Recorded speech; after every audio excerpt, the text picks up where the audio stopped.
The Velthari had conquered 17 worlds before they found Earth. Their ships were black as the space between stars, and their soldiers were tall creatures with 4 arms and skin like gray stone. They had never lost a war. They did not know what it meant to lose. Commander Zorath stood on the bridge of his flagship and watched the blue planet grow larger in the viewing screen. His advisors had told him this world would be easy. The humans were young in space. They had only a few colonies on their moon and on the red planet they called Mars. Their weapons were primitive. Their ships were slow. "Begin the attack on their largest cities," Zorath said. His voice was like rocks grinding together. "Show them what happens to species that refuse to join the Dominion." The Velthari did not want to destroy Earth. They wanted slaves. They wanted workers for their mines and their factories. Humans were small, but they were strong for their size. They would make good workers. The first attacks came on a Tuesday morning. Ships dropped from the sky over New York, London, Beijing, and Moscow. The humans fought back with their jets and their missiles, but it was like throwing stones at a mountain. The Velthari shields held against everything. In 3 days, the Velthari controlled most of the major cities. Human governments tried to surrender, but Zorath did not want surrender. He wanted submission. He wanted the humans to know that they were nothing compared to the might of the Dominion. "Collect the workers," he ordered. "Start with the smallest ones. The young are easier to train." This was where the Velthari made their mistake. They did not understand humans. They did not know what it meant to threaten a human child. In a small town in Colorado, a Velthari collection squad landed near a school. It was called Pinewood Elementary, and it held 300 children between the ages of 5 and 11. The squad leader, a soldier named Krell, thought this would be simple. Children were weak. Children did not fight. The teachers tried to stop them. Mrs. Patterson, a woman of 62 years who had taught 4th grade for 30 years, picked up a fire extinguisher and swung it at Krell's head. The blow did nothing to his stone-like skin, but it surprised him. No one had ever attacked him with such fury before. "You will not take these children," she said. Krell pushed her aside. She hit the wall hard and did not get up. The Velthari took the children. They marched them out of the school and into their transport ships. The children were crying. Some were screaming. A little girl named Emma, only 7 years old, looked back at her school and saw her teacher lying on the ground. News of what happened at Pinewood spread fast. Video from phones and security cameras showed the Velthari soldiers dragging children away. It showed Mrs. Patterson being thrown against the wall. It showed the faces of scared children being forced onto alien ships. Something changed in humanity that day. Something old and deep woke up inside every human who saw those images. In Washington, General Marcus Stone watched the videos with a face like thunder. He had been a soldier for 30 years. He had seen war. He had seen death, but he had never felt rage like this before. "How many children have they taken?" he asked. "We estimate over 50,000 worldwide," his aide said. "Schools, orphanages, anywhere they could find large groups of children." Stone closed his eyes. His own grandchildren were safe, hidden in a bunker in the mountains. But he thought of all those other children. He thought of their parents. He thought of what those parents must be feeling. "Contact every military leader we can reach," he said. "Every country, every faction. We are no longer fighting as separate nations. We are fighting as one species." The response was immediate. Countries that had been enemies for generations put aside their differences. Russia and America shared military secrets. China and India combined their forces. Old hatreds were forgotten. There was only one enemy now. But it was not just the military that responded. Ordinary people began to fight back in ways the Velthari did not expect.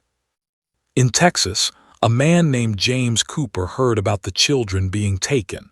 He was a farmer, 55 years old, with hands rough from hard work. He had no military training, but he had a hunting rifle, and he knew the land around his property better than anyone.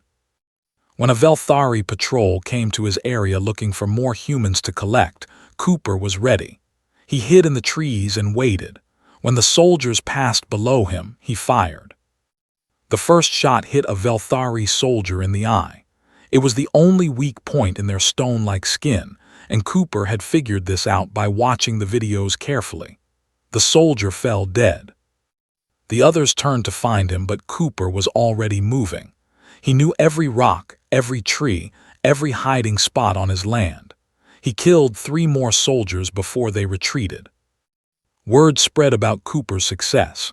Humans everywhere began to study the Velthari, looking for weaknesses.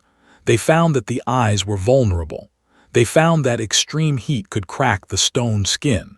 They found that certain frequencies of sound caused the Velthari pain. The resistance grew. It was not organized at first. It was just angry humans doing whatever they could to hurt the invaders. A mechanic in Germany figured out how to disable Velthari vehicles with a simple electromagnetic pulse.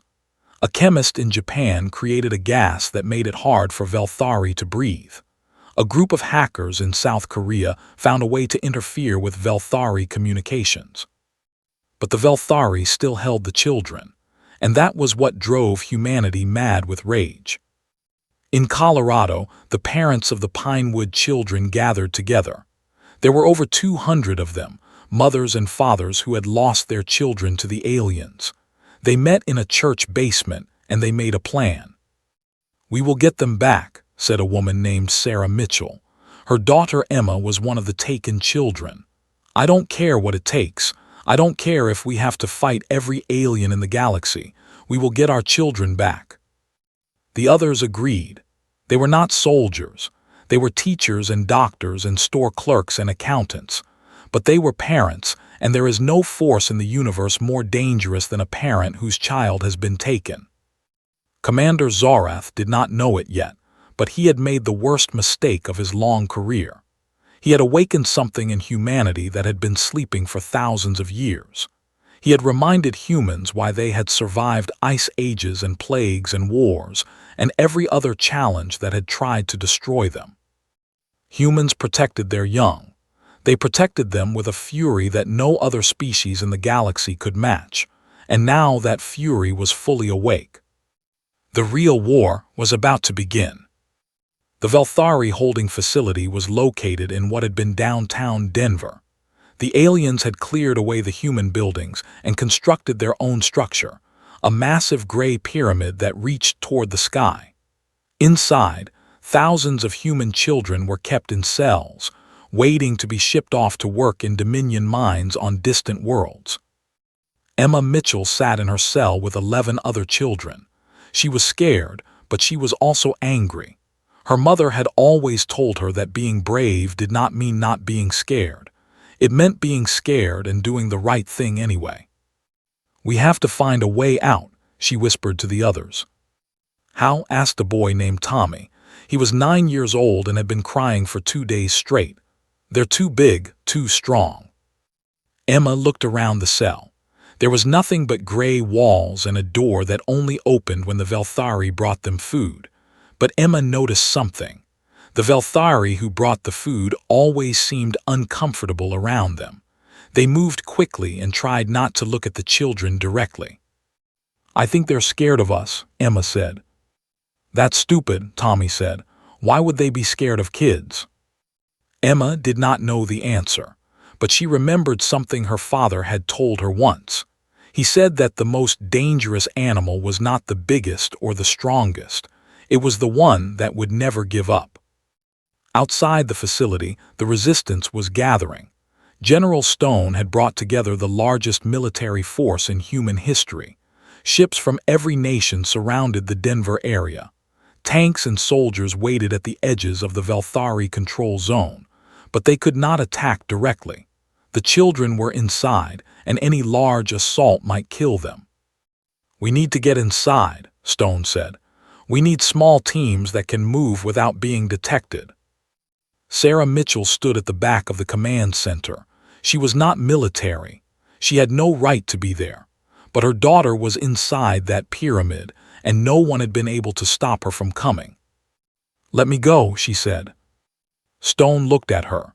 "Mrs. Mitchell, this is a military operation. I can't send civilians into combat."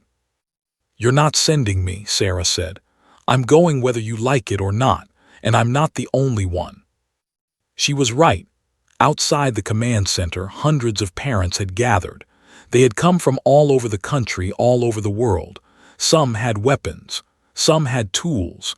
Some had nothing but their bare hands and their determination. Stone had never seen anything like it.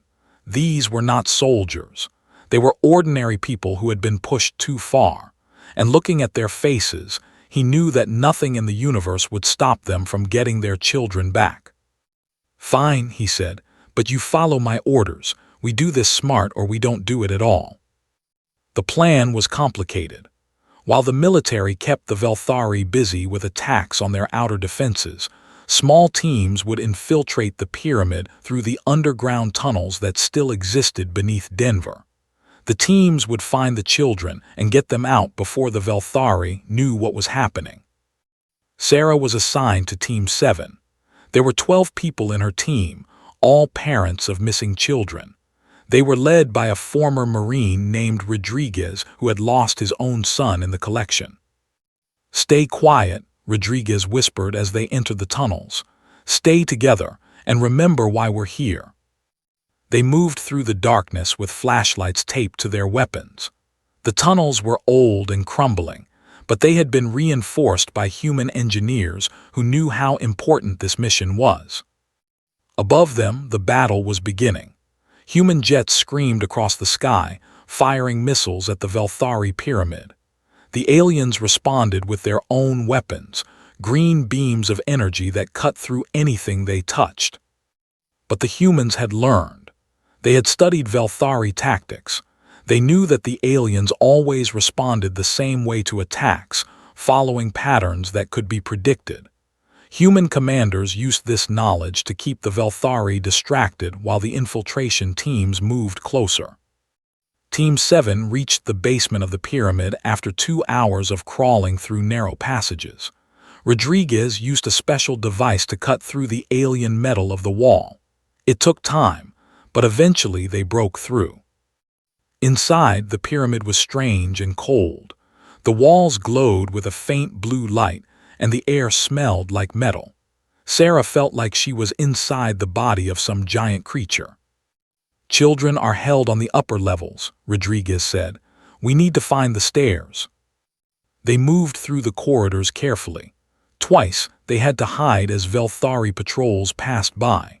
The aliens were distracted by the battle outside, but they were still dangerous. Then Sarah saw something that made her heart stop. A small shoe lying in the corner of a hallway. It was pink with little flowers on it. She recognized it immediately.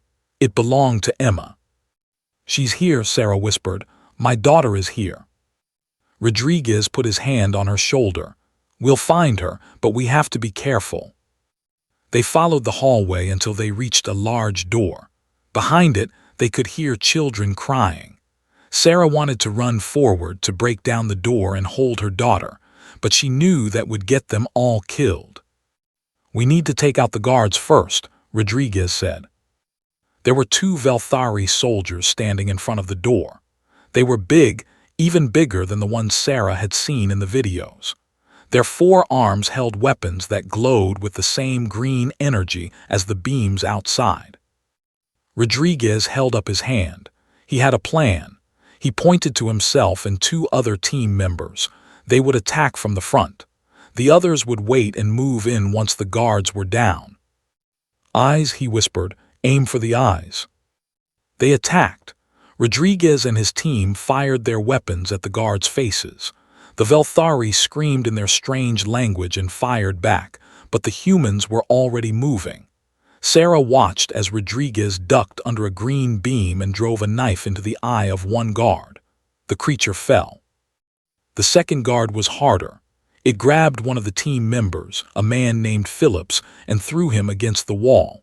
But then Sarah was there, firing her own weapon into the guard's eye socket. The creature made a sound like breaking glass and collapsed. "Phillips," Rodriguez called. Phillips groaned but held up his hand. "I'm okay, just bruised." Rodriguez nodded and turned to the door.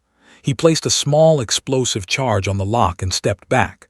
"Cover your ears." The explosion was small but effective. The door fell open and Sarah saw rows of cells filled with children.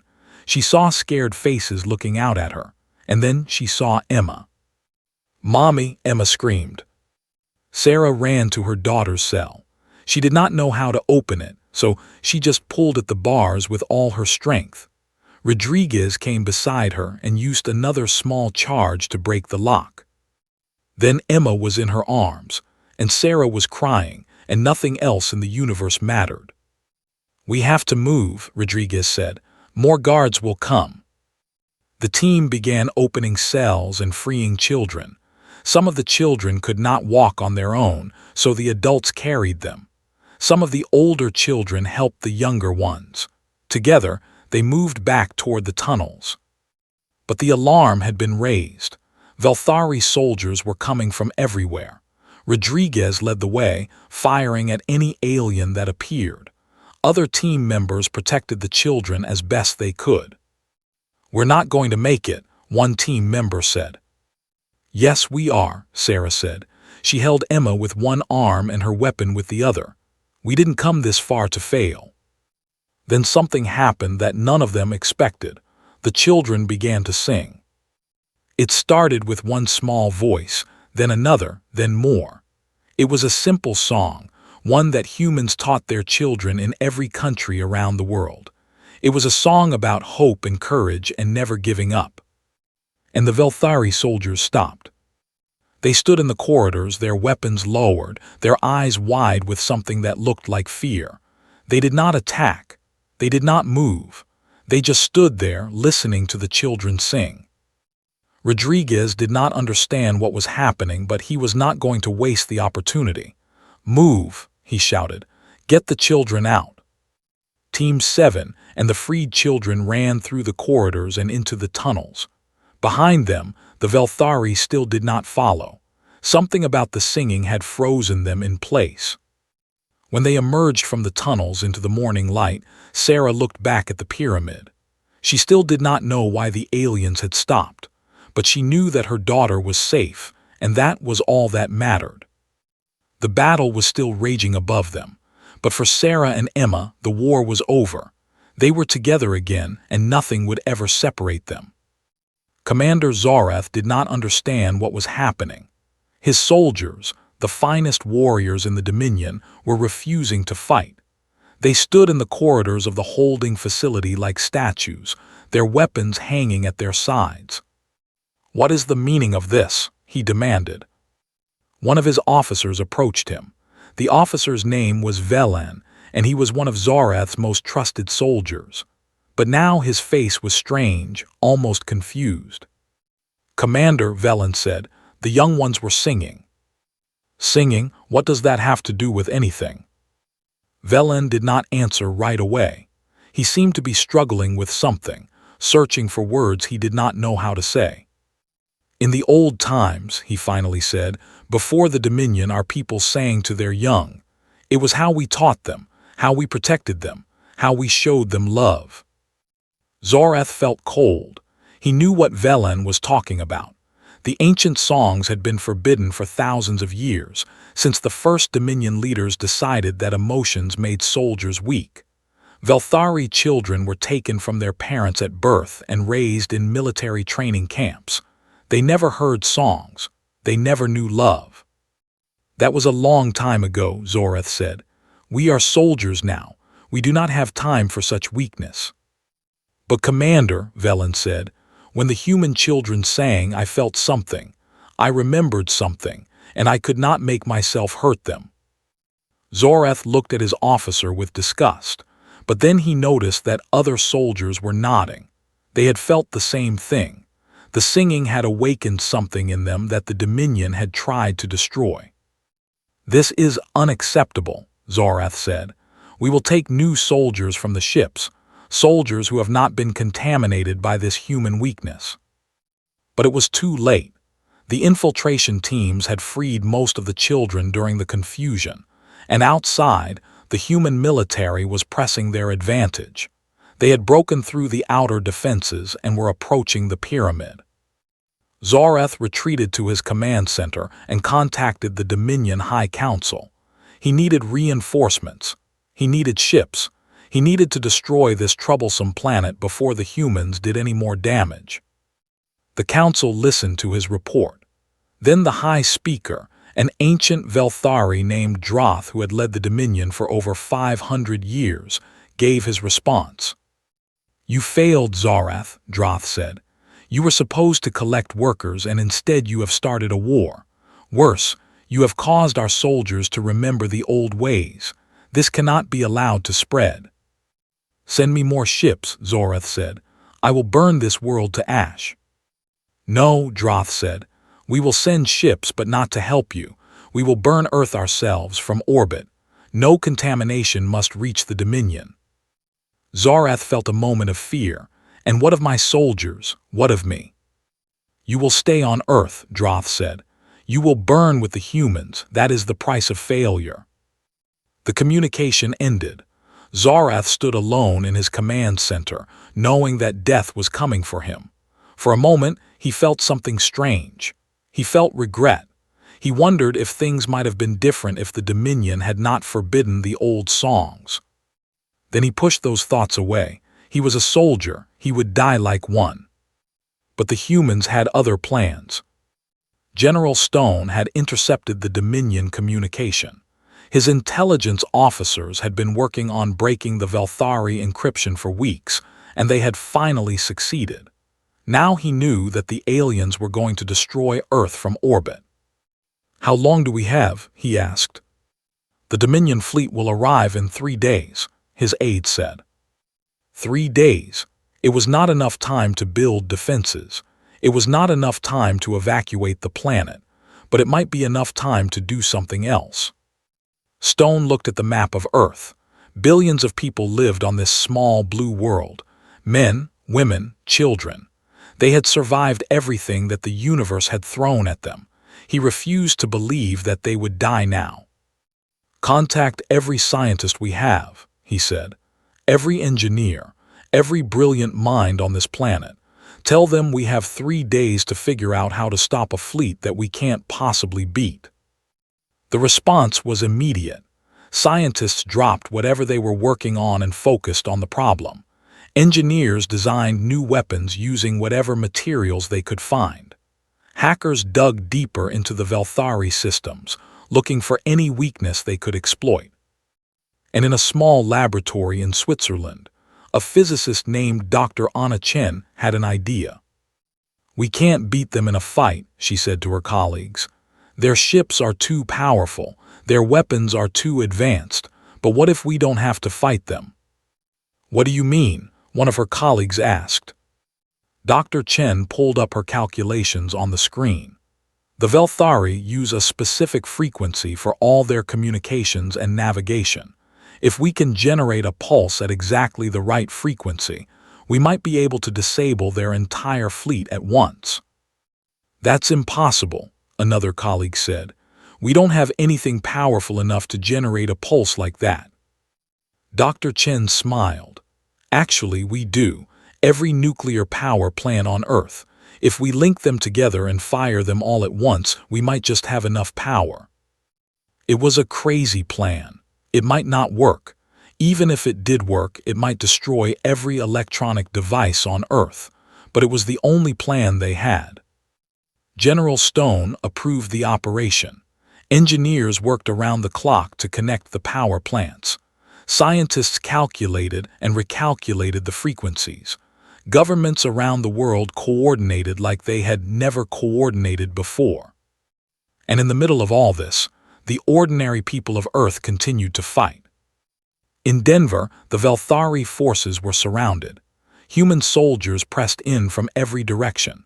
Parents and civilians who had helped rescue the children were treated as heroes. Sarah Mitchell was offered a medal, but she refused. She said she did not want medals. She wanted her daughter to grow up in a world without aliens. The children who had been rescued were slowly recovering. Some of them had nightmares. Some of them would not talk about what had happened, but they were alive and they were with their families. Emma Mitchell had changed. She was quieter now, more serious. But sometimes Sarah would catch her humming that song, the one the children had sung in the pyramid. And Sarah would smile, knowing that her daughter was still in there, still fighting. On the second day before the Dominion fleet was scheduled to arrive, something unexpected happened. A group of Velthari soldiers approached the human lines under a white flag. "We want to talk," their leader said. It was Velan, the officer who had felt something when the children sang. General Stone agreed to meet with them, though his advisors thought he was crazy. They met in a tent in the middle of the battlefield, surrounded by armed guards on both sides. "What do you want?" Stone asked. Velan struggled with the words. Speaking to an enemy was not something Velthari soldiers were trained to do. "We want to help," he finally said. Stone did not believe him. "Why would you help us? You invaded our planet, you took our children." "I know," Velan said, "and I am sorry, but the singing, it changed something in us. It made us remember what we used to be before the Dominion. We were not always like this. We were not always conquerors." He told Stone about the old Velthari culture, about the songs and the families and the love that the Dominion had forbidden. He told him how Velthari children were taken from their parents and raised to be soldiers, never knowing kindness or affection. "Your children reminded us of what we lost," Velan said. "We cannot get it back, but maybe we can keep you from losing it." Stone thought about this for a long time. He did not trust the Velthari. How could he? But he also knew that Earth needed every advantage it could get. "What can you offer?" he asked. Velan handed him a device. "The codes to the Dominion fleet's shields. With these, your weapons might actually hurt them." Stone took the device. He would have his engineers check it to make sure it was not a trap, but if it was real, it might be the edge they needed. "Why are you doing this?" he asked. Velan looked at him with eyes that seemed suddenly very old and very tired.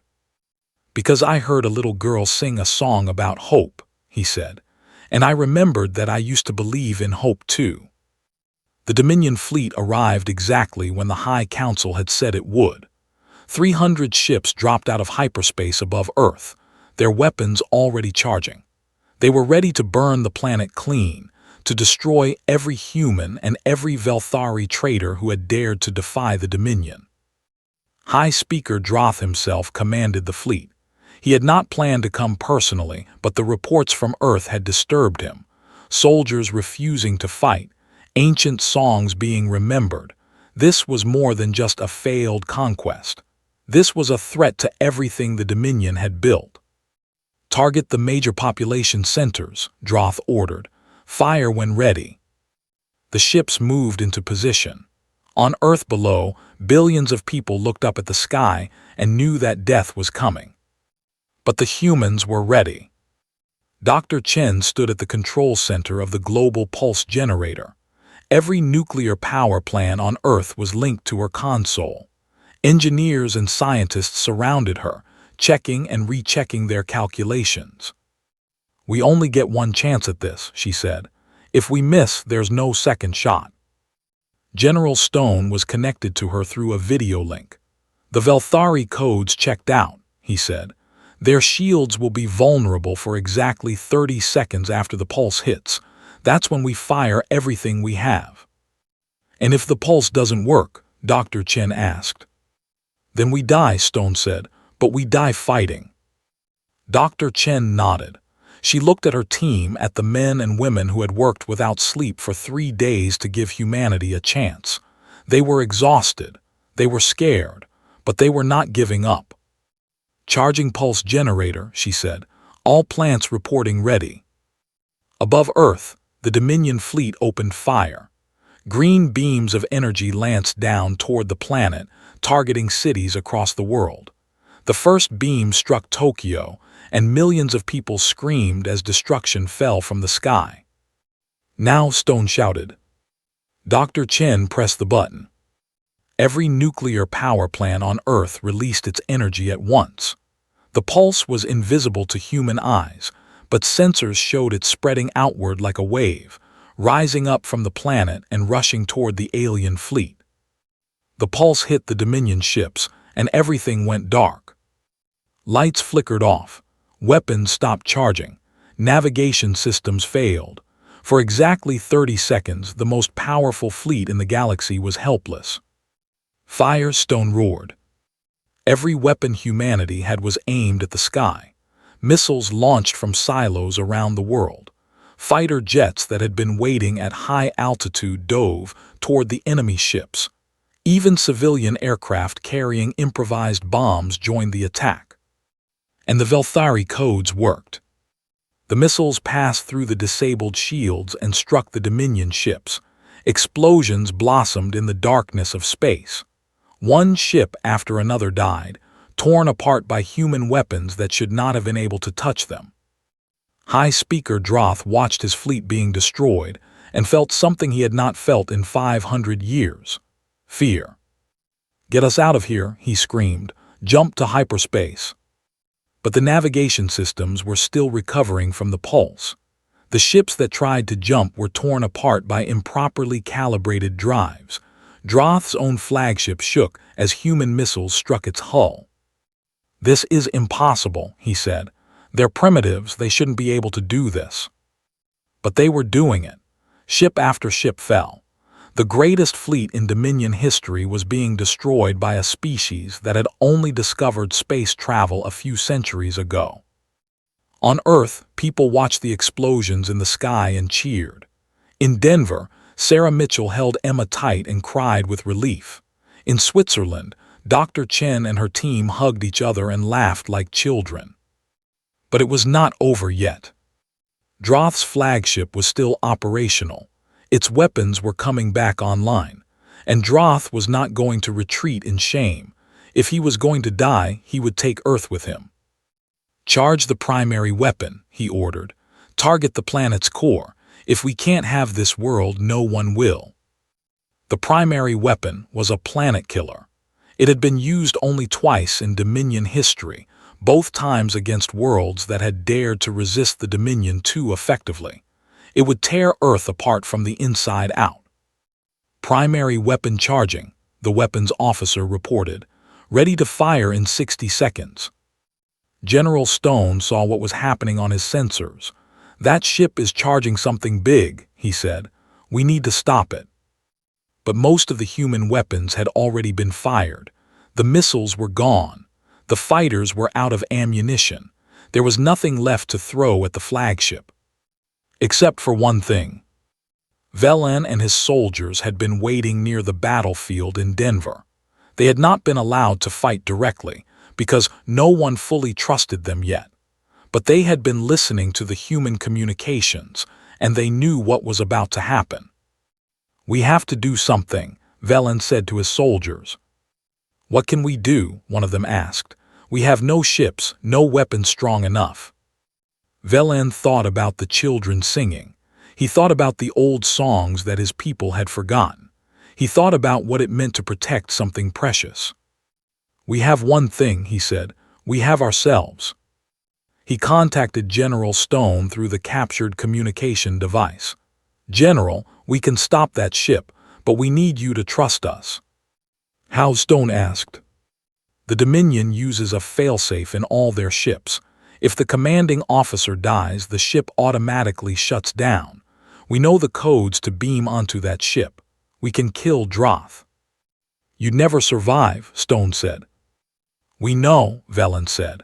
"But this is our chance to make things right, to show that we can be more than what the Dominion made us." Stone was silent for a long moment. Then he said, "What do you need?" Velen told him about the transport beam that could send them to the flagship. It required power that only the pulse generator could provide. Dr. Chen would have to divert energy from the remaining power plants to make it work. "Do it," Stone ordered. Dr. Chen did not hesitate. She rerouted the power, and a beam of light shot up from Earth toward the crippled flagship. Velan and 20 of his soldiers vanished from the surface and appeared inside the enemy ship. The Dominion soldiers on the flagship were confused. They had not expected anyone to board them, especially not their own kind. Velan used that confusion to his advantage. "For the old songs," he shouted and led his soldiers toward the bridge. The fighting was brutal. Velthari fought Velthari in the corridors of the dying ship. Velan lost soldiers with every step, but he did not stop. He could not stop. Too much depended on him. "Primary weapon ready to fire in 10 seconds, the weapons officer reported to Droth. The bridge door exploded inward. Velan stood in the opening, covered in blood, his 4 arms holding weapons he had taken from fallen enemies. "This ends now," he said. Droth stared at him. "You would betray your own people for humans." "I am not betraying my people," Velan said. "I am saving them. The Dominion destroyed what we were. The humans showed us what we could be again." He fired. Droth fell and the ship systems went dead. The planet-killer weapon powered down, its targeting systems failing. On Earth, General Stone watched the flagship go dark and felt his legs give out beneath him. They had won. Against all odds, they had won. Velan stood on the bridge of the silent ship and looked out at Earth. It was beautiful, that blue planet. He could see why the humans loved it so much. "Well done," he said to the soldiers who had survived. There were only 3 of them left. "What do we do now?" one of them asked. Velan smiled. It was a strange expression on a Velthari face, but it felt right. "Now we wait for rescue," he said, "and then we learn to sing again."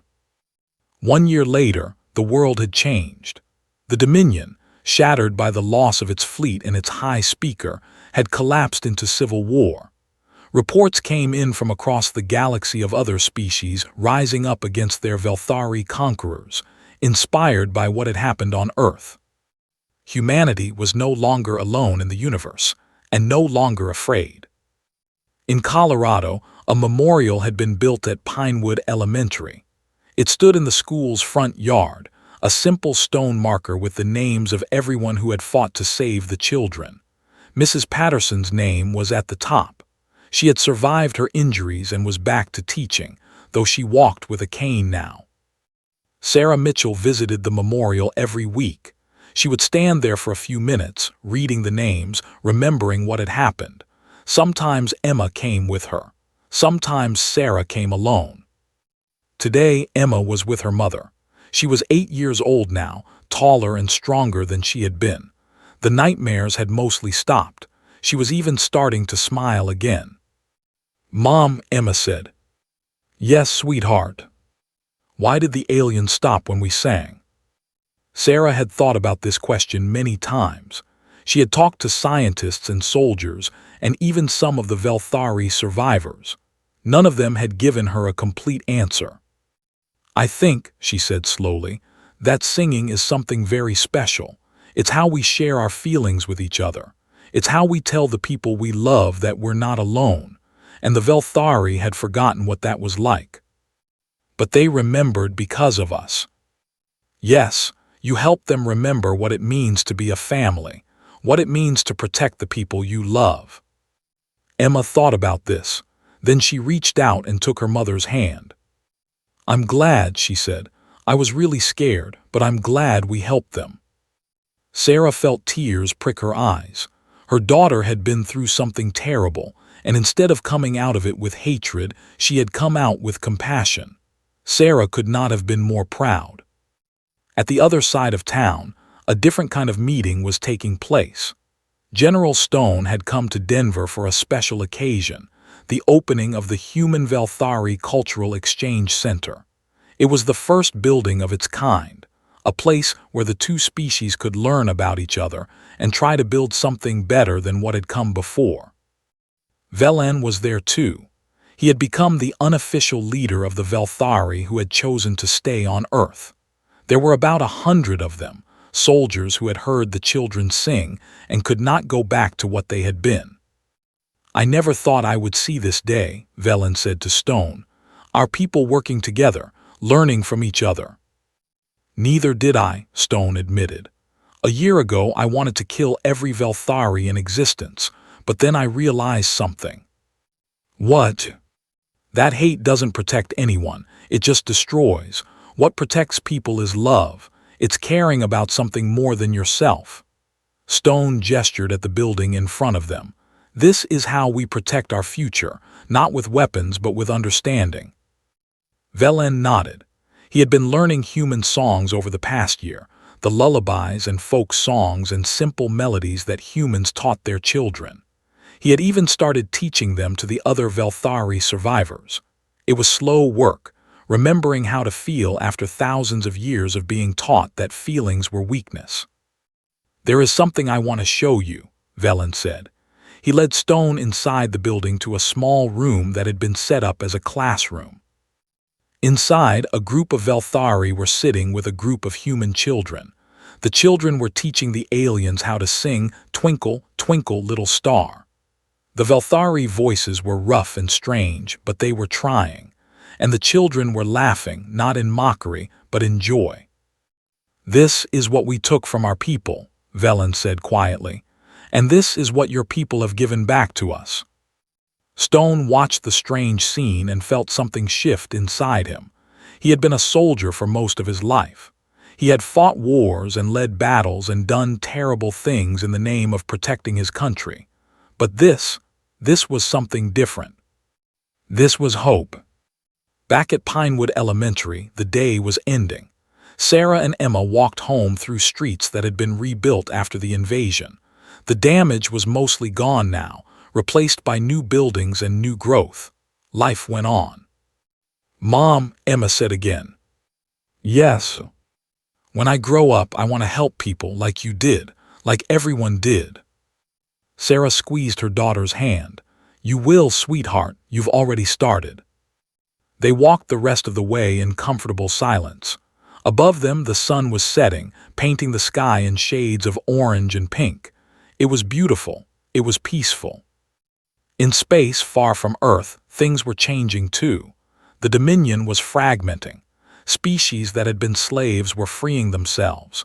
The old order was dying and something new was being born. Historians would later argue about what had caused the Great Shift. Some said it was human technology. Some said it was human determination. Some said it was simply luck. But the survivors of Pinewood Elementary knew the truth. They knew that it had started with a song, a simple melody sung by frightened children who refused to give up hope. That song had spread. It had touched something deep inside the Velthari soldiers, something they had thought was dead. It had reminded them that there was more to life than conquest and domination. And now that song was being sung across the galaxy. Species that had never heard music before were learning to sing. Cultures that had forgotten their own traditions were remembering them. The old ways of war and hatred were slowly giving way to something better. It would take time. There would be setbacks. There would be those who clung to the old ways and fought against change. But the movement had begun and nothing could stop it now. Because that was what humanity had taught the universe. Not how to fight, not how to conquer, but how to hope, how to love, how to protect the things that matter most. And the most important lesson of all was this: never, ever threaten a human child. Because there is no force in the universe more dangerous than a parent protecting their young. No weapon more powerful than a mother's love. No army stronger than people fighting for their families. The Velthari had learned this lesson the hard way, and they had paid for it with everything they had. But in the end, something unexpected had come from all that pain and destruction. Not just survival, not just victory, but the chance for something better. A chance for two species to become something more than enemies. A chance to build a future together. And it had all started with a little girl named Emma, who was too brave to stop singing, even when she was scared. Sarah tucked Emma into bed that night and sang her a lullaby. It was the same song Emma had sung in the Velthari pyramid, the one that had frozen the soldiers in their tracks. As she sang, Sarah thought about all the parents around the world who were doing the same thing, singing to their children, loving them, protecting them. That was the real power of humanity, not their weapons or their technology, but their love for their young, their willingness to do anything, sacrifice anything, to keep their children safe. The Velthari had thought they could break humanity by taking their children. Instead, they had awakened something that could not be stopped. And the galaxy would never be the same. Emma fell asleep with a smile on her face, dreaming of stars and songs and a future full of hope. Outside her window, the night sky sparkled with distant suns, each one a world waiting to be touched by that same hope. The universe was vast and full of dangers. There would be other challenges ahead, other enemies, other threats. But humanity would face them together, with courage, with love, with the determination to protect what mattered most. Because that was who they were. And they would never forget it.